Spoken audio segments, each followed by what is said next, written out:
Pernah gak kamu tiba-tiba kesal berlebihan padahal masalahnya sepele? Atau kamu merasa sangat butuh dimengerti tapi bingung harus menjelaskannya seperti apa? Dan ada emosi yang muncul bahkan sebelum kamu sempat berpikir. Masalahnya bukan karena orang lain, bukan pasanganmu, bukan juga hidupmu.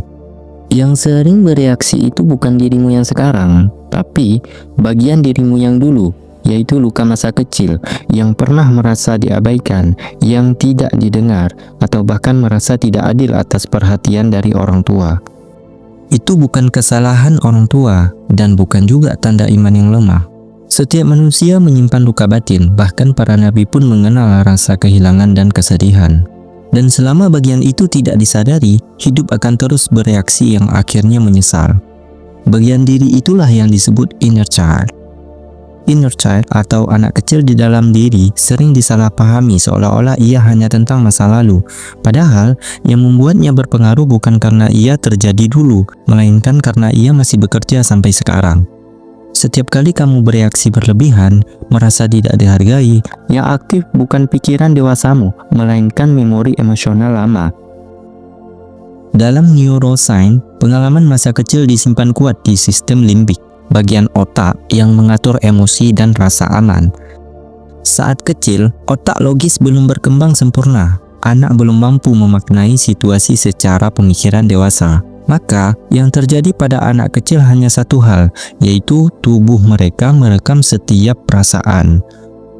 Jika seorang anak sering tidak didengar, sering dibandingkan, dituntut dewasa terlalu cepat, atau dicintai dengan syarat-syarat tertentu, maka tubuh belajar satu hal, yaitu aku harus menjadi seperti ini agar aman dan inilah identitasku. Inilah yang disebut pola asuh emosional. Dan yang penting diingat, pola asuh bukan soal orang tua baik atau buruk. Orang tua pun dibesarkan oleh pola asuh sebelumnya. Tidak ada yang salah dalam hal itu. Yang ada hanyalah pola yang diwariskan tanpa disadari. Masalah akan muncul ketika pola itu tidak pernah disadari saat sudah dewasa, karena tubuh tidak mengenal waktu. Sistem saraf tidak tahu mana kejadian lama dan mana yang sekarang. Selama kesadaran belum hadir, inner child akan mengira masih berada di situasi lama. Itulah sebabnya reaksi sering terasa otomatis, cepat marah, sulit dikendalikan, dan akhirnya menyesal. Di titik ini, kita mulai memahami satu hal penting. Jika luka ini tidak disadari, ia tidak akan hilang. Ia hanya akan berubah bentuk dan muncul sebagai pola hidup yang berulang. Dan di sanalah inner child mulai mempengaruhi hidup, bahkan menjadi karakter seseorang yang akan diwariskan ke anak cucunya. Pernahkah kamu merasa hidupmu seperti berputar di tempat yang sama, hubungan yang berakhir dengan luka yang mirip, emosi yang muncul berulang kali meskipun kamu sudah berusaha berubah? Banyak orang mengira ini soal nasib, sebagian menyebutnya ujian hidup, sebagian lagi menyalahkan keadaan. Padahal, seringkali yang bekerja adalah pola batin lama. Inner child atau anak kecil di dalam dirimu yang belum disadari akan terus mencari situasi yang terasa familiar bagi sistem saraf. Bukan karena kesadaran kita ingin tersakiti, tapi karena memori lama merasa aku mengenal pola ini, maka aku akan mengulang pola ini. Dalam neuroscience, sistem saraf lebih memilih rasa yang dikenalnya daripada rasa yang aman tapi asing. Inilah mengapa seseorang bisa terus tertarik pada hubungan yang dingin, terus merasa tidak cukup meski berprestasi, atau terus mengulang konflik yang sama dengan wajah orang yang berbeda.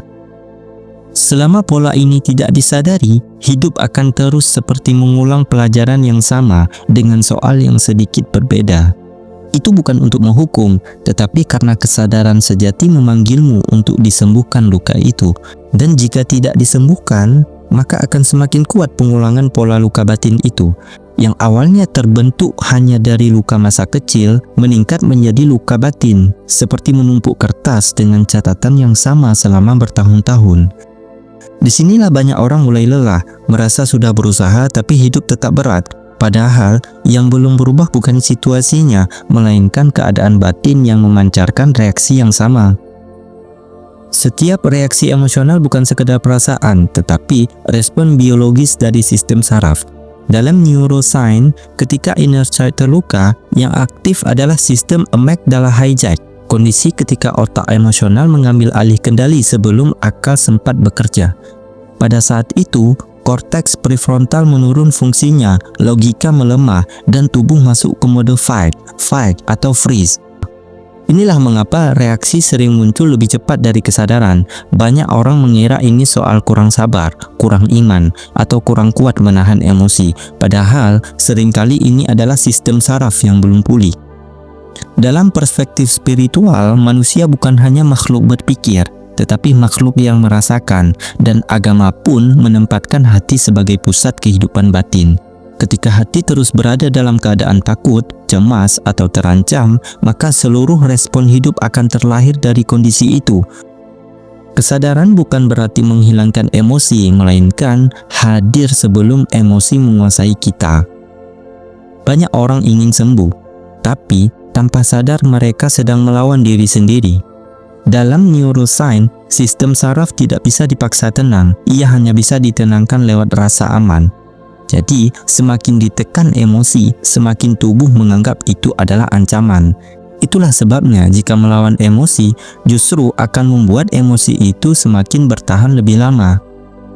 Jadi, penyembuhan tidak dimulai dari mengubah perasaan, tetapi dari menyadari perasaan dan kejujuran tanpa menghakiminya. Maka, saat emosi muncul, berhenti sejenak, beri jeda respon, sadari nafas. Rasakan hadir utuh saat ini di sini, dan biarkan aja emosi bermain-main di dalamnya. Logikanya seperti kamu menonton film tanpa terbawa emosi atas adegan yang terjadi di dalam film itu. Di momen ini, kita memberi sinyal baru ke sistem saraf, yaitu aku aman sekarang. Jadi, ulangi terus sampai lembaran memori lama di sistem saraf berubah. Dalam neuroscience, kesadaran semacam ini mengaktifkan kembali korteks prefrontal dan menurunkan aktivitas amygdala. Artinya, bukan ego lagi yang mengendalikanmu, tapi kesadaran yang kembali mengambil kendali.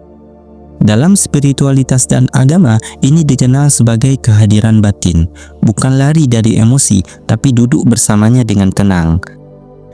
Ketika inner child mulai disadari, bukan berarti hidup langsung menjadi mudah. Masalah tetap ada, ujian tetap datang, tetapi ada satu hal yang berubah, yaitu cara kita merespon hidup. Dan ketika cara merespon hidup berubah, maka perlahan semesta juga akan merespon dengan perubahan baru. Banyak yang menunggu hidup berubah baru merasa damai, padahal seharusnya justru sebaliknya. Ketika batin berdamai, hidup berhenti mengulang luka yang lama. Di titik inilah kita mulai hidup bukan dari luka, tetapi dari kehadiran. Bukan dari ketakutan, tapi dari kesadaran. Dan inilah makna terdalam dari perjalanan batin manusia, bukan menjadi tanpa luka, melainkan menjadi keutuhan.